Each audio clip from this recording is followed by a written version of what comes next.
Smart meter ইস্যুতে সরব কংগ্রেস। আগরতলা সহ বিভিন্ন জায়গায় কর্মসূচি সংগঠিত করে স্মার্ট মিটারের বিরোধিতায় কংগ্রেস তাদের অবস্থান স্পষ্ট করবে। ইতিমধ্যে এই কর্মসূচির ঘোষণা দলের তরফে দেওয়া হয়েছে।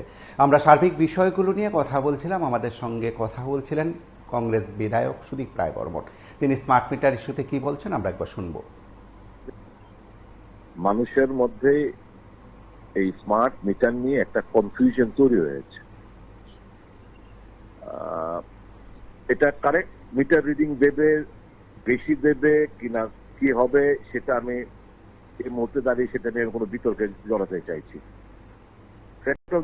আমি ডিমান্ড করবো সরকারের কাছে, মানুষের এই যে একটা ধারণা কনফিউশন সেটা দূর করার জন্য সরকারের দায়িত্ব রয়েছে। এক্সিস্টিং আমাদের যা মিটারগুলো রয়েছে সেগুলো ভুল রিডিং দিচ্ছে সরকার কিন্তু বলছে না। এক্সিস্টিং মিটারগুলো যেগুলো রয়েছে, তাহলে এক্সিস্টিং মিটার থাকুক, তার পাশাপাশি এই স্মার্ট মিটার লাগানো হোক। আম জনসাধারণ দুটো রিডিংই পাবে এবং দুটো রিডিং যদি আকাশ পাতাল ডিফারেন্স হয় কিংবা খুব ভেরিয়েশন হয়, স্বাভাবিকভাবেই দপ্তরের লোকদের গিয়ে দেখাতে হবে যে দেখুন পুরোনো মিটারটা দেখুন এই রিডিং এত ইউনিট, আর বর্তমান যে স্মার্ট মিটারে এত ইউনিট দেখাচ্ছে, এটা তো কিভাবে সম্ভব? 19 হতেই পারে, কিন্তু if there is a huge variation in unit consumption, তাহলে তো নিশ্চয় দাল মে কুছ কালা হ্যায়। তো মানুষের মনে এই কনফিউশনটা দূর করাতে হবে এবং তার জন্য আমি সরকারের কাছে আবেদন রাখবো, এই মিটারগুলো এক্সিস্টিং মিটারের পাশাপাশি স্মার্ট মিটার বসাক এবং মানুষই সবচেয়ে বড় বিচারক, দেখতে পারবে যে পুরোনো মিটারতে এক ইউনিট কনজাম্পশন দেখাচ্ছে, নতুনটার মধ্যে এই স্মার্ট মিটারের মধ্যে এই দেখাচ্ছে। তাহলে তো এই কনফিউশনটা দূর হয়ে যাবে, এ তো হট্টগোল হবে না। কিন্তু fact of the matter is, এই যে বর্তমান যে এক্সিস্টিং মিটারগুলো যেগুলো রয়েছে এগুলো তো চেঞ্জ করা হয়েছিল আগের মিটার থেকে। তখন বলা হয়েছিল এক্সাক্ট রিডিং দেবে। সরকার এখনো বলছে না যে এই এক্সিস্টিং মিটারগুলোতে ভুল রিডিং দিচ্ছে। তাহলে এই মিটার প্লাস ওই মিটারটা প্যারালালি লাগানো হোক, যাতে করে গ্রাহকরা স্যাটিসফাইড হতে পারে, এটার দাবি থাকবে। আরেকটা হচ্ছে, মে মাসে নোটিফিকেশন হয়ে জুন মাসে সিদ্ধান্ত নিল এবং রেট্রোস্পেক্টিভ ইফেক্ট পড়ে এপ্রিল থেকে। How that is possible? এই যে মে মাসে একটা কাগজে নোটিফিকেশন হলো, জুন মাসে ওনারা বসে সিদ্ধান্ত নিল কি যে এটা 1 এপ্রিল থেকে ইমপ্লিমেন্ট হবে। এটা তো ভারী ভারী অন্যায় এবং ইল্লিগেল আমি মনে করি। তো সরকার এই ব্যাপারেও তাদের বিবেচনা করা উচিত বলে আমি মনে করি। আরেকটা হচ্ছে, যেটা আমার মনে একটা কনফিউশন কিংবা সবার মনে একটা কনফিউশন, এই যে 2 মাসের যে 77 পয়সা 77.06 পার ইউনিট এক্সট্রা পয়সা দিতে হবে 2 মাসের জন্য, এটা কেন ভোক্তাদের উপর বর্তলে সেটা বুঝতে পারছি না।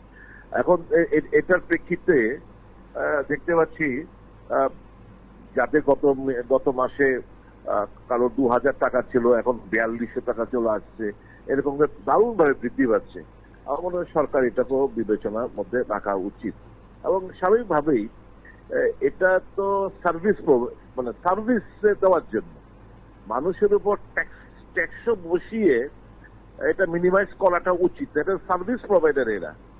তো এখন এটাকে দিয়ে লাভ মানুষের উপর কর চাপিয়ে Tripura state electricity corporation limited এটা প্রফিট মেকিং একটা সংস্থা হিসেবে নিজেদেরকে তুলে ধরবে, সেটা কিন্তু কাম্য নয়।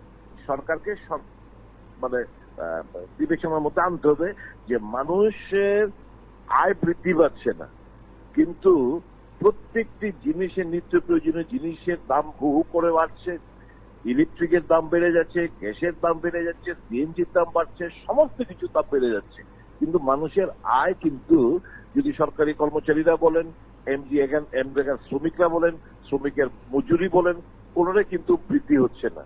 কাজেই মানুষ দেবে কোত্থেকে? কাজে কাজে এই সবগুলো ম্যাটার সরকারকে ইমিডিয়েটলি বিবেচনা মতো এনে প্রয়োজনীয় পদক্ষেপ নেওয়া দরকার বলে আমি মনে করি। এবং স্মার্ট মিটার এখন ধরুন কেন সেন্ট্রাল গভর্নমেন্ট হঠাৎ করে সবগুলো স্টেটকে স্মার্ট মিটার বসাতে বলেছে, কালা বানিয়েছে, এটা হয়ে যাচ্ছে ওই অটোর মতো, যে ইলেকট্রিক ব্যাটারি চালিত অটো কোনো পারমিট লাগবে না, যে যেখানে ক্রয় করে যে কোনো রুট যত 5 জন প্যাসেঞ্জারে চলতে পারবে। কিন্তু পুরোনো অটোগুলো 3 জনের বেশি প্যাসেঞ্জারে চলতে পারবে না। এখন নিশ্চয়ই কালা ম্যানুফ্যাকচারার মানুষের উপর, ভক্তদের উপর চাপিয়ে দিচ্ছে। এই সবটাই তো আমরা বুঝতে অসুবিধা হচ্ছে না। এবং এই সরকার যে আমরা বলি বড়লোকদের, কর্পোরেটদের স্বার্থ সিদ্ধি করার জন্য এই জিনিসগুলো করছে, এটা তো প্রত্যেকটি জিনিসের মধ্যে তা প্রতিফলিত হচ্ছে। তো আমি সরকারের কাছে এতটুকুই বলবো যে ইমিডিয়েটলি এই যে ডিমান্ডগুলো কনসিডার করার জন্য। কংগ্রেসের তরফে কি থাকছে? আজকে তো আন্দোলন রয়েছে আপনাদের। আজকে রয়েছে প্রত্যেকটি জেলা আমাদের এই বিক্ষোভ কর্মসূচি সংগঠিত হবে।